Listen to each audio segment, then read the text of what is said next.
بسم اللہ الرحمن الرحیم۔ السلام علیکم ڈیئر اسٹوڈنٹس، امید ہے آپ لوگ ٹھیک ہوں گے اور آپ لوگوں کی زندگی خوشیوں کے ساتھ گزر رہی ہوگی۔ ابھی کچھ اشعار کی تشریح اور بھی اپلوڈ کرنے کی طرف جا رہا ہوں تاکہ مزید اشعار کی تشریح بھی اپلوڈ کر لوں اور طلاب وہ اس سے فائدہ اٹھائیں، انشاءاللہ فائدہ ضرور اٹھائیں گے۔ تو اشعار کیا ہے؟ شعر چوتھا شعر ہے۔ بسم اللہ الرحمن الرحیم۔ گھنی گھٹائیں یہاں بارش ایسی برسائیں کہ پتھروں سے بھی رویدگی محال نہ ہو۔ محال خدا کرے کہ وقار اس کا غیر فانی ہو، اور اس کے حسن کو تشویش ماہ و سال نہ ہو۔ ہر ایک فرد ہو تہذیب و فن کا اوج کمال، ہر ایک فرد ہو تہذیب و فن کا اوج کمال، کوئی ملول نہ ہو، کوئی خستہ حال نہ ہو۔ خدا کرے کہ میرے ایک بھی ہم وطن کے لیے حیات جرم نہ ہو، زندگی وبال نہ ہو۔ خدا کرے کہ میری ارض پاک پہ اترے وہ فصل گل جسے اندیش زوال نہ ہو۔ تو یہ شعر کیا ہے؟ گھنی گھٹائیں یہاں بارش ایسی برسائیں۔ گھنی گھٹا یعنی گھٹا کے معنی ہے بادل، گھنی یعنی گھنے بادل، یہاں بارشیں یعنی بارشیں ایسی برسائیں، زیادہ بارشیں برسائیں۔ ظاہری بات ہے کہ جب بادل زیادہ ہوں تو زیادہ بادل سے زیادہ بارشیں برسیں گی کہ پتھروں سے بھی، پتھر یعنی جو پتھر ہوتے ہیں، رویدگی کے معنی نیا پودا پوٹھنا یا نیا پودا اگ آنا، محال نہ ہو یعنی مشکل نہ ہو، یعنی جب بارشیں زیادہ برسیں، اتنی زیادہ بارشیں برسیں کہ زیادہ بارشیں برسنے کے بعد پتھروں سے بھی پودے اگ آئے، یعنی اس کا یہ مطلب ہے۔ شاعر اس شعر میں احمد ندیم قاسمی شعر میں کہنا یہ چاہتے ہیں، اور اس شعر میں اللہ تعالیٰ سے دعا مانگ رہے ہیں، اور دعا کیا مانگ رہے ہیں؟ دعا یہ مانگ رہے ہیں کہ اللہ تعالیٰ میرے اس پیارے ملک میں، اس خوبصورت دھرتی پہ تو اے اللہ تعالیٰ اس ملک میں ایسی بارشیں برسا کہ اس ملک کی تمام بنجر زمینیں جتنی بھی ہیں، وہ ساری زمینیں، بنجر زمینیں، وہ بیرن جس کو انگلش میں کہتے ہیں، بیرن زمینیں یعنی بنجر زمینیں، وہ آباد ہو جائیں، اور زمینیں جن میں کوئی فصل نہ اگی ہو، یعنی وہ زمینیں جس میں کوئی فصل نہ اگی ہو، یعنی وہ زمینیں مراد لی جاتی ہیں، وہ بھی کاشت کے قابل ہو جائیں۔ اور یہی اس کا مطلب ہے۔ اس کا مطلب یہ تو ایک مطلب یہ تھا۔ دوسرا مطلب اگر میں آپ کو یہ بتاؤں، یہ بیان کر لوں، وہ مطلب کیا ہے؟ یہ اے اللہ تعالیٰ اس پیارے ملک پاکستان میں تو ترقی کی طرف لوگوں کو اس طرح گامزن کر، ترقی کی اتنی سورسز اے اللہ تعالیٰ تو پیدا کرے۔ اور ظاہری بات ہے کہ جب زیادہ حکومت کی طرف سے کیا ہوگا؟ جب حکومت کی طرف سے مختلف فیکٹریز وہ بنائیں، فیکٹریز کا انعقاد کیا جائیں، قائم کی جائیں، فیکٹریز زیادہ ہوں، لوگوں کو روزگار زیادہ ملے، اور اس طرح روزگار کے مواقع حکومت کی طرف سے جب وہ ملیں لوگوں کو، تو غریب سے غریب تر انسان، یعنی ترقی ایسی زیادہ ہو کہ غریب سے غریب انسان بھی پتھروں سے بھی روید کو محال نہ ہو، یعنی پتھروں سے پودے اگائے۔ اس کا اگر میں پتھروں کا مطلب یعنی اگر ایک عام گھر، اگر ایک غریب گھر مراد لوں، یعنی اس کا یہ میں دوسرا مطلب لے رہا ہوں۔ پتھروں سے مطلب یعنی وہ پتھر سے جس طرح پودے اگاتے ہیں، اگر اس سے میں یہ مطلب لوں کہ پتھروں سے بھی مطلب یعنی وہ غریب سے غریب گھرانہ بھی اس سے بھی مطلب یعنی ترقی پھوٹ آئے، اس سے بھی اس گھر کو بھی یعنی ترقی میں شامل کیا جائے، تو ایسی ترقی ہو، یعنی محال نہ ہو، یعنی اس گھر سے بھی یعنی ترقی کی ہوائیں چلنی شروع ہو جائیں۔ تو اس کا ایک دوسرا مطلب یہ تھا۔ پہلا مطلب پھر میں آپ کو سناتا ہوں۔ شعر میں کہنا یہ چاہتے ہیں کہ اللہ تعالیٰ میرے اس پیارے ملک پاکستان میں تو ایسی بارشیں برسائیں، گھنی گٹھاؤں سے، ان بادلوں سے تو ایسی بارشیں برسا کہ پتھروں سے بھی، یعنی وہ جو پہاڑ جگہ ہیں وہ ان سے بھی یعنی نئے پودے اگائیں، نئے پودے پھوٹ جائیں۔ ظاہری بات ہے کہ جب وہ زمینیں جو کاشت کے قابل نہ ہوں یا خراب زمینیں ہوں، بنجر زمینیں ہوں، وہ زمینیں بھی ٹھیک ہو جائیں، تو اس کا ایک مطلب یہ ہے۔ اچھا، اگلی شعر کیا ہے؟ خدا کرے کہ وقار اس کا غیر فانی ہو، اور اس کے حسن کو تشویش ماہ و سال نہ ہو۔ خدا کرے کہ وقار کا مطلب کیا ہے؟ یعنی شان و شوکت، روب داب، اس کا چرچا، اس کی شہرت، اس کی مطلب شکوہ اس کو کہتے ہیں، اور اس کا غیر فانی ہو، یعنی اس کو کبھی فنا نہ ہو، یعنی اللہ تعالیٰ ہمارے ملک کو اس طرح ترقی دے، اس کو ایسی وقار نصیب کریں، اس کو اس طرح ترقی نصیب کرے، اور اس کے حسن کو، حسن کی معنی بیوٹینس، تشویش، یعنی کھٹکا نہ ہو، دل میں کوئی تشویش نہ ہو، کوئی غم نہ ہو، کوئی فکر نہ ہو۔ ماہ کے معنی یعنی وہ فکر، مطلب اس کے حسن کو نہ تشویش، یعنی فکر، ماہ کے معنی یعنی مہینوں، وہ سال کا مطلب یعنی سالوں میں نہ ہو، مطلب یعنی اس کے حسن کو تشویش بلکہ نہ مہینوں میں ہو نہ بلکہ سالوں میں ہو، یعنی اس کے حسن کو کبھی تشویش نہ ہو، مطلب یعنی کوئی فکر نہ ہو، کوئی غم نہ ہو، کوئی قلق نہ ہو کسی دل میں، یعنی یہ تشویش پیدا نہ ہو کہ یار یہ اس ملک کی خوبصورتی مان پڑ جائے گی، اس کی خوبصورتی کم ہوتی جائے گی، تو اس طرح یہ خوبصورتی اس کی کبھی کم نہ ہو، مطلب یعنی اس کی خوبصورتی کیا ہو، غیر فانی ہو، بلکہ اس کو کبھی فنا نہ ہو۔ اس شعر کی تشریح آپ ایک دفعہ پھر سنیں۔ شعر میں اللہ تعالیٰ سے دعا مانگ رہے ہیں، اپنے ملک کے لیے دعا مانگ رہے ہیں، دعا گو ہیں، اور فرماتے ہیں کہ اللہ میرے اس ملک کو ایسی عظیم، یعنی یعنی ایسی عزت و وقار عطا فرما، ایسی عزت و وقار عطا فرما جس میں ایک لمحہ بھی کمی نہ آئے، اور نہ کبھی مہینوں یا سالوں میں اس میں کبھی کمی کا خدشہ ہو، مطلب یعنی یہ وقار، یہ روب، یہ دبدبہ، یہ شان و شوکت، اور یہ وقار یہ ایک سال کے لیے، نہ دنوں کے لیے نہ مہینوں کے لیے، بلکہ ہمیشہ کے لیے ہو، بلکہ یہ غیر فانی ہو، اس کا یہ مطلب ہے۔ یعنی اس پیارے ملک کو ایسی ترقی ملے کہ یہ ترقی کبھی کم نہ ہو، اس کو کبھی، اس حسن کو کبھی مان ہونے کا بالکل خطرہ نہ ہو، تو اس کا یہ مطلب ہے۔ اگلا شعر کیا ہے؟ ہر ایک فرد ہو تہذیب و فن کا اوج کمال، ہر ایک فرد ہو یعنی اس ملک کا ہر فرد تہذیب و فن کا اوج کمال، اوج کے معنی ہے بلندی، کمال یعنی وہ مکمل ہو، اس کی بلندی مکمل ہو، کمپلیٹ فل ہو، کوئی ملول نہ ہو، ملول کے معنی زدہ، خفا، اس کو انگلش میں گلومی بھی کہتے ہیں، سورو یعنی گلومی، اپسٹ بھی کہتے ہیں، لیکن گلومی کا لفظ جو ہے اس کے لیے بڑا موزوں لفظ ہے، HGLOOMY، گلومی، کوئی ملول نہ ہو، کوئی خستحال نہ ہو، ڈسٹریکٹڈ نہ ہو، خراب نہ ہو، بالکل یعنی خستحال نہ ہو، یعنی پریشان حال نہ ہو۔ اس شعر میں شاعر کہنا کیا چاہتے ہیں؟ اس شعر میں شاعر کہنا یہ چاہتے ہیں کہ اللہ میرے اس پیارے ملک کا ہر فرد تہذیب و تمدن سے اتنا آشنا ہو، تہذیب و تمدن میں یعنی وہ اس سے اتنا آشنا ہو، اتنا روشناس ہو، اتنی آگاہی ہو، اتنی اویئرنیس ہو کہ وہ آخری حد کو چھو رہا ہو، اور اپنے بزرگوں کی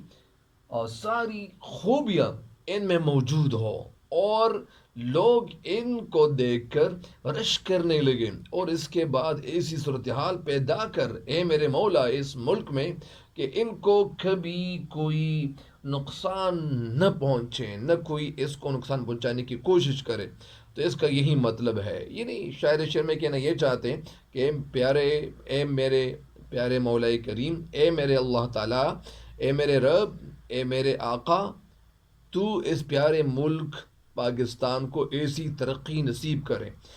کہ وہ ترقی کبھی کم نہ ہو، اور یہ ترقی اے میرا مولا کریم اس پیارے ملک پاکستان کو ترقی کی طرف تو اس طرح گامزن کر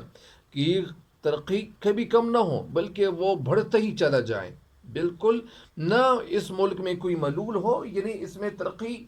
ایسی ہو کہ اس ملک میں ہر انسان اتنا زیادہ خوشحال ہو، اتنی زیادہ مالداری ان کے پاس ہو، یعنی وہ اتنا امیر ہو جائے، ہر انسان کمزور سے کمزور انسان بھی اتنا امیر ہو جائے، اتنا مالدار ہو جائے کہ اس ملک میں کوئی بھی غم نہ ہو، کوئی فکر نہ ہو، نہ مہنگائی کی، نہ رسوائی کی، کہ اس کی زندگی یعنی ہر مسلمان کی زندگی، ہر انسان کی زندگی، بلکہ ہر انسان کی زندگی ایسی ہو کہ وہ تنگ نہ ہو، بلکہ وہ زندگی اس کی خوبصورت ہو، اچھی ہو، ان کے پاس اتنے وسائل ہو کہ وہ اپنی زندگی خوشیوں کے ساتھ گزار سکیں، تو یہ اس کا مطلب ہے۔ اچھا اگلا شعر کیا ہے؟ خدا کرے کہ میرے ایک بھی ہم وطن کے لیے حیات جرم نہ ہو، زندگی وبال نہ ہو۔ اگلا شعر کیا ہے؟ حیات یعنی ایک بھی ہم وطن کے لیے، شاعر بڑی خوبصورت دعائیں مانگ رہے ہیں، اور بار بار مانگ رہے ہیں، ہر شعر میں، ہر شعر سے یہ دعا ٹپکتی ہیں اور ظاہر ہوتا ہے ہم وطن کے لیے حیات جرم نہ ہو، حیات جرم نہ ہو، یعنی حیات یعنی زندگی جرم نہ ہو، جرم وبال نہ ہو، تنگ نہ ہو، زندگی وبال نہ ہو، یعنی زندگی یہ کبھی تنگ نہ ہو، کبھی خراب نہ ہو، یہ اس کا مطلب ہے۔ اچھا، شاعر اس شعر میں کہنا کیا چاہتے ہیں؟ شاعر اس شعر میں کہنا یہ چاہتے ہیں کہ اے میرے مولا، میرے اس پیارے ملک کے بھائیوں کے یا ہم وطنوں کے لیے دعا گو ہیں اور دعا مانگ رہے، اور کہتے ہیں کہ میرے مالک، میرے ملک کا ہر بندہ کیا ہو؟ وہ قانون کا پابند ہو، اور اس سے کوئی گناہ، کوئی جرم سرزد نہ ہو، اور ساتھ ساتھ جس کی ان کی قید و بند کی کبھی مشکلات کا سامنا کرنا پڑے، یا ساتھ ساتھ ان کو شرمندگی کا سامنا نہ ہو۔ یعنی مطلب اس شعر کا کیا ہے؟ شاعر اس شعر میں کہنا یہ چاہتے ہیں، اور بہت خوبصورت بات کہتے ہوئے کہتے ہیں، کیوں کہتے ہیں خوبصورت بات؟ یہ کہتے ہیں اس شعر میں کہ شاعر کہنا یہ چاہتے ہیں، اس شعر میں کیا کہنا چاہتے ہیں؟ شاعر اس شعر میں اللہ تعالیٰ سے دعا گو ہیں کہ میرے تمام ہم وطن خوشی سے زندگی بسر کرے گزارے، اور اس کی زندگی ان لوگوں کے لیے جرم نہ ہو بلکہ تنگ نہ ہو، کبھی یہ مسلمان ذلیل نہ ہو، کبھی انسان ذلیل نہ ہو، اور اس کے لیے زندگی عذاب نہ ہو۔ یہ مطلب اس کا یہ ہے کہ سارے لوگ خوشحال ہو اور تنگ حال نہ ہو، بلکہ ان کی زندگی خوبصورت ہو، اچھی ہو۔ اور ظاہر بات ہے، میں اگر ایک اور بات کی طرف آپ کی توجہ مبذول کروں، آپ کی توجہ دلاؤں، وہ توجہ یہ ہے کہ توجہ آپ دے دیں، توجہ کی طرف میں آپ کی توجہ مبذول کر رہا ہوں۔ وہ بات یہ ہے کہ خدا کرے کہ میرے ایک بھی ہم وطن کے لیے، اس کا مطلب یہ ہے کہ ہر انسان کے پاس جب پیسے زیادہ ہوں، ان کے پاس مالیت زیادہ ہو، ان کے پاس جب وہ غریب نہ ہو، مالدار ہو، امیر ہو، تو پھر کیا ہوگا؟ یعنی وہ کسی جرم کی طرف مائل نہیں ہوگا، وہ کسی جرم کی طرف نہیں جائے گا، وہ کبھی چوری نہیں کرے گا، وہ کبھی ڈاکو نہیں بنے گا، وہ کچھ ایسی بات نہیں کرے گا، کوئی ایسا کام نہیں کرے گا، کوئی ایسی کرتوت نہیں کریں گے، کوئی ایسا جرم ان سے سرزد نہیں ہوگا، بلکہ ان سے کوئی ایسی غلطی سرزد نہیں ہوگی، نہ کبھی وہ چوری میں گرفتار ہوگا، نہ کبھی وہ کوئی اور کام کرے گا، بلکہ وہ اچھی زندگی گزارے گا۔ تو جب ان کی زندگی وہ اچھی ہوگی، وہ خوشحال ہوگا، ان کے پاس پیسے ہوں گے، تو وہ جب چوری نہیں کریں گے، تو ظاہری بات ہے کہ جب چوری نہیں کریں گے تو ہر انسان کی زندگی تو تنگ نہیں ہوگی، حیات جرم یعنی نہ ہو، مطلب یعنی ہر انسان کی زندگی اچھی ہو، اور حیات جرم مطلب یعنی وہ مجرم نہ بنے۔ تو ظاہری بات ہے کہ جب وہ جرم کرتا ہے، یا جب کسی جگہ وہ چوری میں پکڑے جاتے ہیں، یا انسان پکڑا جاتا ہے، تو ظاہری بات ہے کہ وہ اس کو مجرم کہا جاتا ہے۔ یعنی اس انسان کی زندگی جرم نہ ہو، یا کسی اور طرف سے یعنی یہ کبھی کسی جرم میں مبتلا نہ ہو، یہی اس کا مطلب ہے، زندگی ابال نہ ہو۔ تو ظاہری بات ہے کہ جب لوگ خوشحال ہوں گے، جو وہ کسی جگہ چوری نہیں کریں گے، کسی سے موٹر سائیکل نہیں چرائیں گے، کسی سے گاڑی نہیں چرائیں گے، کسی سے پیسے نہیں چرائیں گے، تو سارے لوگ جب خوشحال ہوں گے، اور ہر انسان کے پاس یہ اتنے پیسے ہوں گے، وہ اتنی مالیت ہوگی، وہ کچھ اچھے ہوں گے، بہتر ہوں گے، ان کی زندگی اچھی ہوگی، تو ظاہری بات ہے کہ جب ان کی زندگی اچھی ہوگی تو کبھی وہ جرم کی طرف مائل نہیں ہوں گے، کبھی کسی گناہ کی طرف مائل نہیں ہوں گے، کبھی چوری کی طرف مائل نہیں ہوں گے۔ تو اس کا یہی مطلب ہے۔ مجھے امید ہے کہ اب اس مطلب کو بھی سمجھ چکے ہوں گے۔ آخری شعر کیا ہے؟ اور اس شعر کی تشریح تو میں پہلے کر بھی چکا ہوں۔ خدا کرے کہ میری عرض پاک پہ اترے وہ فصل گل جیسے اندیشے زوال نہ ہو۔ یہ شعر میں کہنا یہ چاہتے ہیں کہ اے میرے پیارے مولا کریم، اے میرے اللہ، اے میرے آقا، اے میرے مالک، اے میرے خالق، یعنی تو اس پیارے ملک پاکستان میں یعنی کیا کرے؟ یعنی اصل میں یہ دعائیں مانگ رہا ہے، اور بار بار دعائیں مانگ رہے ہیں۔ دعا کیوں مانگ رہے ہیں؟ کیونکہ ان کو اپنے ملک سے یہ محبت کرتے ہیں، اور ان کو یعنی محبت ہے اپنے ملک سے۔ تو ظاہری بات ہے، یعنی شعر میں کہنا یہ چاہتے ہیں، شعر ندیم احمد ندیم قاسمی اس شعر میں اللہ تعالیٰ سے دعا مانگ رہے کہ اے میرے مولا کریم، میرے پیارے وطن پاکستان میں اللہ تعالیٰ، میرے پیارے وطن پاکستان میں خوشحالی اور ترقی کی اے اللہ تو ایسی بہار لے آؤ، ایسی بہار لائے۔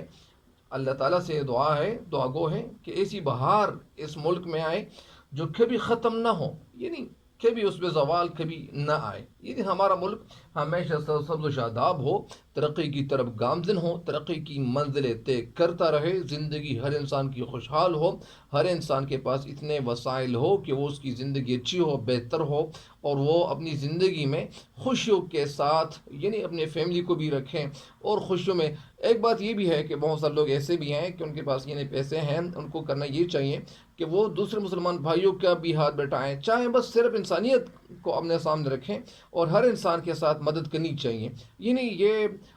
یہ اصل میں خود کو اس دائرے میں نہیں رکھنا چاہیے کہ یہ مسلمان ہے، جو بھی ہے بس انسان ہے. ہر انسان کے ساتھ یعنی اچھا رویہ رکھنا چاہیے اور ہر انسان کے ساتھ یعنی مدد کرنی چاہیے. اور مدد اس لیے کرنی چاہیے کیونکہ یہ ہمارا مذہب یعنی اسلام ہمیں یہ سکھاتا ہے کہ ہر انسان کے کام آنا چاہیے. تو اسی وجہ سے جس طرح ہمارے پیارے نبی صلی اللہ علیہ وسلم، ہمارے آقائے نامدار حبیبی کردگار حضرت محمد مصطفیٰ خاتم الانبیاء صلی اللہ علیہ وسلم فرماتے ہیں کہ ہمارے پیارے نبی صلی اللہ علیہ وسلم کیا کرتے تھے، کیا فرماتے تھے، وہ ہمسایوں کے ساتھ بھی یعنی اچھا سلوک کرتے تھے. اگر ہمسایہ اگر وہ غیر مسلم کیوں نہ ہوتا لیکن وہ سب سے پہلے انہی کو یعنی انہی سے آغاز کرتے تھے. اور جب یعنی کوئی چیز ہوتی تھی، جب ہمارے پیارے نبی صلی اللہ علیہ وسلم وہ ان کے پاس یعنی جو چیزیں آتی تھیں وہ پیسوں کے حوالے سے ہو، غلے کے حوالے سے ہو، تو ان میں وہ وہاں سے فعل کرتے تھے. تو اسی وجہ سے یعنی ہمسایوں سے اچھا سلوک کرنا چاہیے. مجھے امید ہے کہ اس شعر سے ان اشعار سے آپ ضرور استفادہ کریں گے، اور اس استفادہ انشاءاللہ جو اشعار میں پہلے اپلوڈ کر چکا ہوں ان سے بھی آپ استفادہ کر چکے ہوں گے. اللہ تعالیٰ آپ کو اس دنیا اور آخرت دونوں جہان میں کامیابی عطا کرے. ہم سب کو دعاؤں میں یاد رکھیں اور سارے ملک کو دعاؤں میں یاد رکھیں. مجھے امید ہے کہ آئندہ زندگی میں بھی انشاءاللہ ہم اچھے کام کریں گے، اور تب تک کے لیے میں اجازت چاہتا ہوں. اللہ نگہبان.